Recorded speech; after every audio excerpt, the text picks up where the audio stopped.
patient. Sir. Na may video. May video 1 miss. Para katawarin ka nila.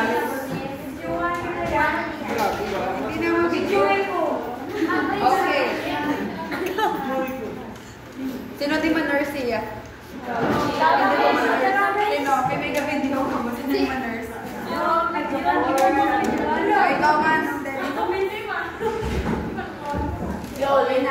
So first is you have to inspect the skin, color, four quadrants, venous pattern, integrity, and umbilicus and the abdomen. Okay. So make sure to inspect lang again. Actually, the patient will expose sang chan. Okay, but since nga let's assume na lang, okay, nga ga-expose siya. So you have to inspect if there is a yellowish discoloration, there is a hematoma. You have to inspect also the umbilicus if it is midline, and also you have to inspect if the patient has a symmetrical expansion sa iyang abdomen. So, for example, all settle na. Nakuha nyo na. Ang inyo nga, na-note nyo na. Then, after that, then,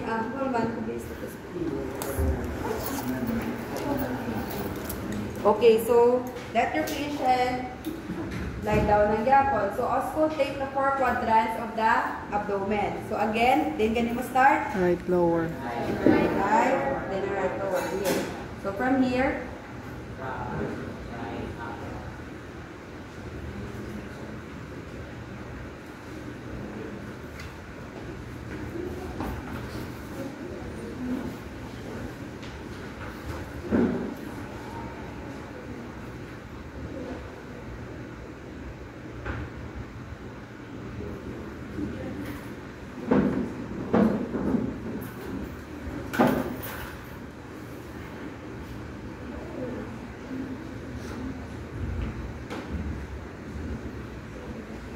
so make sure kita nga ang patient galit, like for example, big yung pad sa bala, pwede nyo sa estugod para mabatian din ang iya nga bowel sound. But anyway, may bowel sound lang tanan. Pero wala ko nang ipadugay, but sa aton, for the inspection na niya sa aton, so let's assume na niya sa 1 minute na. Pero make sure gid nga makuha nyo ang bowel sound. Ma-hear nyo gid bala. Then after the bowel sound, you have to auscultate the vascular sound. So, when you say, for example, nagabaka mo bisawin, now auscultate the bowel sound, vascular sound. So, the vascular sounds are, mapuna lang ka muna, let's have the aorta. Aorta is for, din gani, for the bruits na. So, you have, din ang aorta, it will be in the middle, right? You have the aorta, sa bruits na sa. Then, we have the inguinal, then we have the femoral. Then the renal. Okay? So, renal, doon dali siya dampi. Kaya dali diya yan. Then, for the venous hum. Di nga ng venous hum. Dinamping venous hum. Dinamping venous hum yan. Diin ang venous hum. Nga, lagi ka mo minamangkan. Ha? Diin ang venous hum. Di ba, nag-bruins na ta? Pero ito niya fiction lab, the niya mabalaan. Sa hepatic and spleen. Okay, so, pero ito na fiction lab, then ang liver in the right. So, inspect nyo if there is a sound. Kung wala sound, normal. So, sa spleen, there is a piyak. So, kung inspect nyo, kung wala sound, normal lang. Okay? And then, for the venous hum naman, we have the aorta, and then the abdomen, and the umbilicus nga area. So, muna, i-check nyo lang da. Kung bawal sound na ang mabatian nyo, okay na siya. So meaning, ng normal na. Pero, if there is some sound nga, hindi siya bawal sound ya, so that's probably, it will be cause of obstruction sa iya nga veins. Okay? So, dapat wala other sound except lang sa bowel sound. So, after we auscultate our patient, we will have to percuss the four quadrants. So, let's assume again nga, na-expose na siya. So, four quadrants, we will start where gani? Right upper. Right lower. So inspect nyo gita kung din lang.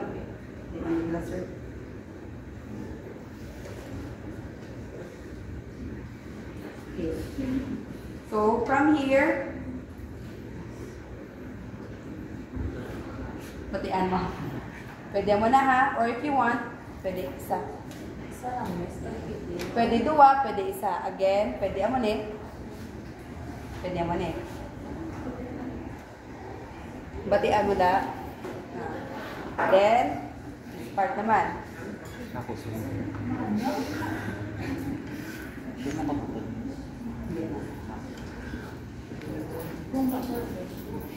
Kung butod, meaning tig-ani at siya kung butod. Okay.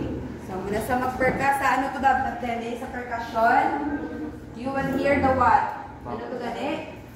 Not the vowel sound. The vowel sound is for auscultation. Kung ga-percuss ka na, anong mabatian nyo? Duwa to, diba? Timpani and dullness. So, kung timpani, it will be in the airfield nga area. So, meaning, kung diri, timpani lang gina siya dapat. Okay? Timpani lang gina siya tanan. Itungod nga airfield din siya nga area. Okay? Wala dapat sang dullness. Unless, kung nag-percuss na kamo sang liver and spleen. Okay? Tungod nga may ara siya sang organ. Okay? So, dapat timpani lang ha. Okay. So, meaning, ang timpani, ano to gani? Ang sound sa timpani, medyo High pitch. high pitch siya, no? Mas dako ang sound sa timpani.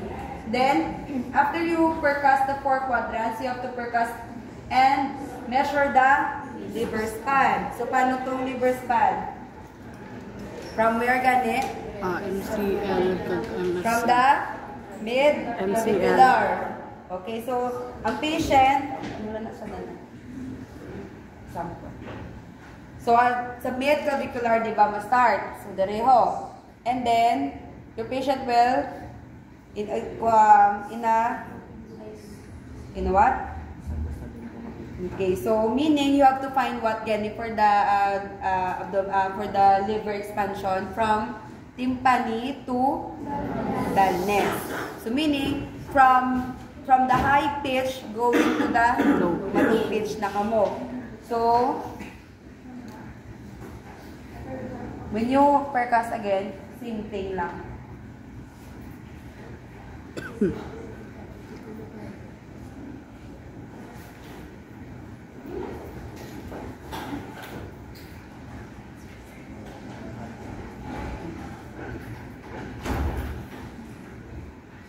dali dampe.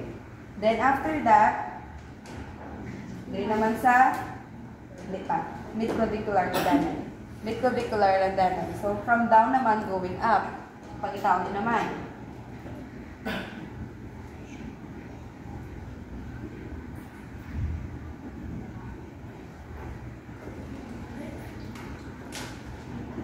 I-check yung bilanay. Duga inhale, exhale. Hindi siya dapat, no? I mean, ha? Ga?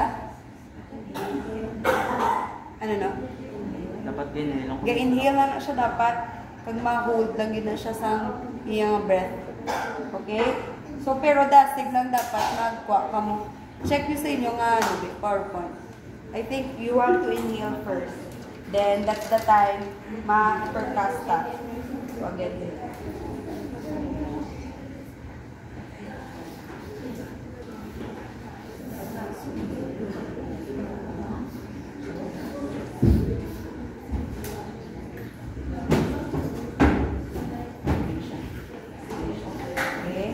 So, you can have to mark here. Mark it. Then, going up naman.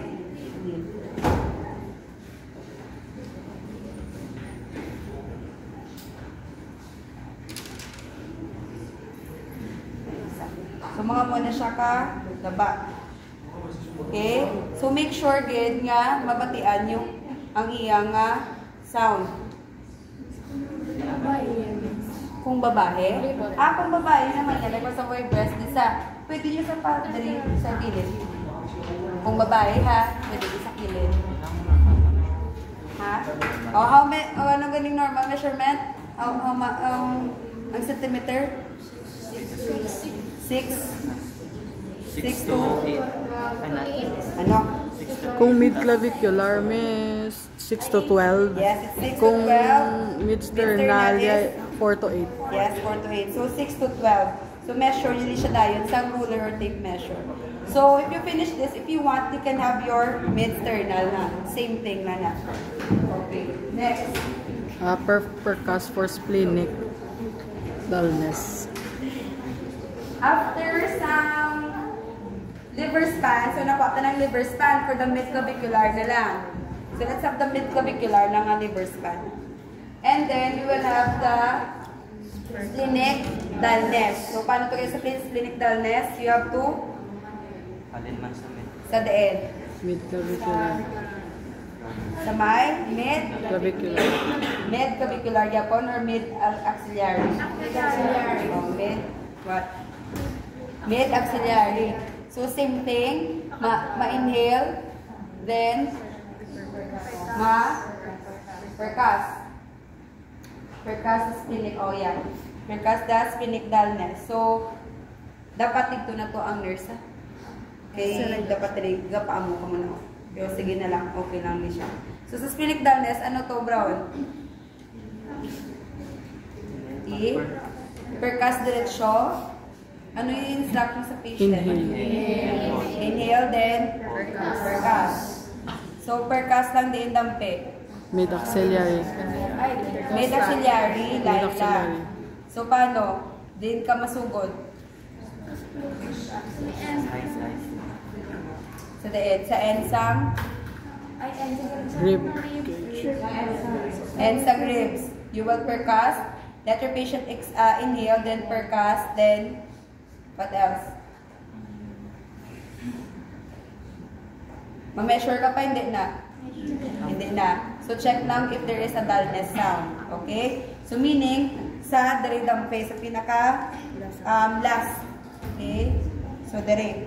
Then let your patient inhale. Sir, inhale deeply. Then percuss, percuss, percuss. So, sir, sige sir, inhale. Okay. So meaning, if it is tympanic, it will be normal lang siya. Pero kung mag-dullness na ang sound, ga-inflame ang spleen. Okay? So again na, dili sa pinakadalong ha, sang iyang ribs. Understand? Okay. So inhale the name of patient. That's the time you will percuss na. Then next, we have the kidney punch. So ano ang position sa patient? Sitting. Sir, can you please dito na sir para makita nila. Na. So what area sa likod yan? Lower back. In the Kilid. lower Back. Okay, sa 11 or 12 the rib. So sa lower part din. So you can have like this. Duwag. The kidney punch, you have to perform left and right. Kiduwaton kidney. Hindi isa. Okay? So from here, alin na siya. So all you have to do is muna sa. Make sure nyo, gatanaw, makamo sa expression sa inyong patient. Sir, above the kidney punch. Part. Okay, so tanawin nyo kung ga-flinch yung patient, iba si in pain. If ever nag-react siya nga sakit, so there is a kidney deformity or kidney disease. Okay? May ga-inflame ang yung kidney. Okay, next. Perform light palpation. Again, let your patient. Okay, so fine position again. Sir, with that, sir. Perform light palpation. When you say light, duwa ka bilong nga kamot or isa lang? Isa lang. Isa lang. So again, sa din ganing part naman ta ma-start. Okay, left, right, lower. For the light palpation, you have to observe if there is masses. Okay? There is tenderness sa sulod niya. So, palpate ka mo. Right, lower, di ba na? Right, lower. And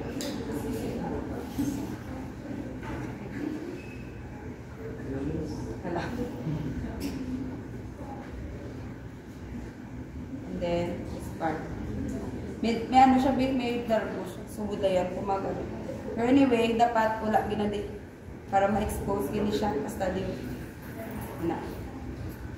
So, kung if there is no tenderness, there's no swelling or masses, okay na na siya. Then, perform liver palpation. So, paano mag-liver palpation? Okay, again. Hold on ko, no? Hold on. So, your hands will scoop na din. And elevate mo siya pataas, pasaka. So, then nga, ibutang ang hands nyo. So, then nga, rib. Sa may 11 to 12. Okay, so, dali Japon. Then, ano dayon? Ang isa, okay, i-push yun isa. Push inward. So, ano ang balon sa patient? So, sir, can you please? Wait lang git, sir. Okay, tanong nyo na kung din lang piya rin. Pinakalasang rin. Sorry siya. Muna nyo na sa. Okay. Kung hindi pa ka mo sure nga ano siya, nga mapalpate nyo siya, imon mo nyo lang danay. Until such time, kung ready na ka mo, dera muna na siya tayong paggambal nyo nga inhale. Sir, inhale. Exhale. Okay. Sir, inhale. Yes. Okay, exhale. Okay na nasa. So, if you feel it, that's the time nga ma-end na kamo sa inyo nga liver palpation. Okay? Muna to sa. Next. Perform spleen palpation. Oh, wait. Lang. Saka. Okay, so after sa liver palpation, di ba let's have the spleen palpation. Paano naman ito sa spleen? Same thing lang. So again, pero sa left naman ka mo. Kapag lang. Pero dapat pero dito ka dapat ha. Again. So, again, same thing. Dire. Then, ang imbes dire siya ya, dire ka naman yapon. Pero, sa left ka naman ya. Same thing lang sa 7. 10 or 11. Then, ang isa mo ka hands, it will be in the lower parts ng rib. Then, ask your patient to inhale deeply. Sir, can you please inhale? Okay. So, kung wala man ng bulges nga na-feel nyo, meaning, normal na. Okay? Kung wala man ng si patient nga gasakit ang tsura, okay lang na siya. Pero most probably, dapat wala ka mo ma-feel nga any mass. Okay, meaning, normally yung split. Okay? Next. Okay na. So, let's have the special maneuvers. Meron ka mo the tape measure.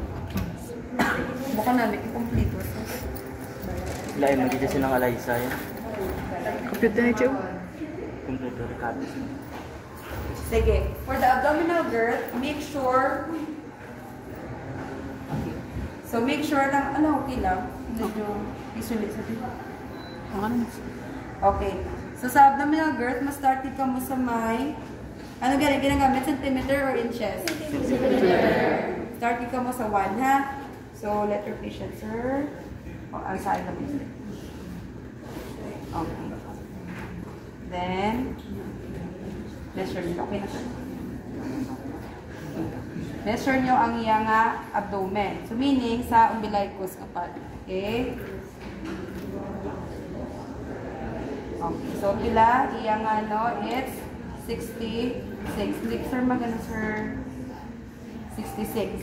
Okay? Ang muna iyang abdominal girth. Then, perform fluid wave test. Ano itong fluid wave test? Ask your patient to put the hand. Sir, can you please put? Muna, sir. Isa lang, sir. Tapos, imo nga hands dere. Hindi sa may rib dampi, sa dalong sa ribs. Dere dampi. Tiga ng sexy atong nga patient. So, wala man pa pa, So, depende if you want to use the other side as your assess for vibration, and the other side naman is to tap. Okay, sir?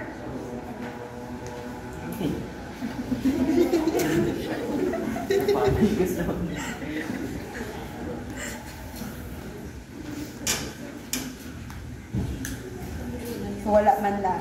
Wala siya anything, it's because wala man siya yung ascites.